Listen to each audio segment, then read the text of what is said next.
దర్శకుడుగా puri Jagannadh downfall ఎప్పుడో మొదలైంది. లెక్కలు తీస్తే పోకిరి తర్వాత ఆయన హిట్ కొట్టిందే లేదు. కథనాల విషయంలో పూరి దిగజారుడు వైఖరి ఆయన అభిమానులకు కూడా నచ్చటం లేదు. టెంపర్తో మళ్ళీ ఊపిరి తీసుకున్నా ఆ కథ ఆయనది కాదు. లోఫర్ ఇంకాస్త దిగజార్చింది. ఈ దశలో చిరంజీవి సినిమా దూరం అవడం పూరిని బాగా ఇబ్బందుల్లోకి నెట్టేసింది. మరోవైపు రోక్ సినిమా కూడా ఆగిపోయింది. ప్రస్తుతానికి పూరి ఖాళీ అన్న తరుణంలో ఒకే రోజు ఇద్దరు హీరోలకు కథలు చెప్పి ఓకే చేయించుకున్న పూరి అనే వార్త బయటకు వచ్చింది. దాంతో పూరి మళ్ళీ ఫామ్లోకి వచ్చేయడానికి ప్రయత్నాలు ముమ్మరం చేశాడన్న సంగతి అర్థమవుతోంది. అయితే ఇదంతా అంబకేమో అన్న అనుమానాలు వ్యక్తమవుతున్నాయి.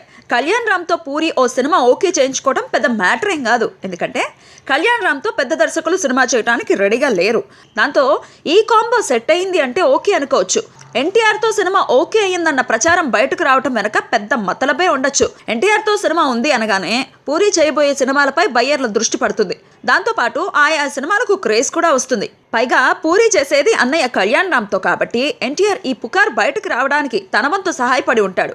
ఎన్టీఆర్ స్కెడ్యూల్ బిజీగా ఉంది. కొరటాలతో సినిమా పూర్తయ్యే నాటికి 2016 అయిపోతుంది. ఆ తర్వాత వినాయక్తో ఓ సినిమా చేయాలి. అప్పటికి పూరి ఎక్కడుంటాడో, పూరి పరిస్థితి ఏమిటో చెప్పలేం. టెంపర్తో ఓ హిట్ ఇచ్చాడు కాబట్టి పూరిపై గౌరవంతో కథని ఓకే చేసినట్టు టాక్.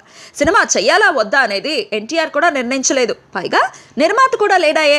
ఎన్టీఆర్కి కథ నచ్చింది అనగానే నిర్మాతలు ఏమైనా వరుస కడతారేమో అన్నది పూరి లాజిక్. అంతకు మించి ఎన్టీఆర్తో సినిమా విషయంలో పూరి స్ట్రాటజీ ఏం లేదు అన్నది విశ్వసనీయ వర్గాల సమాచారం.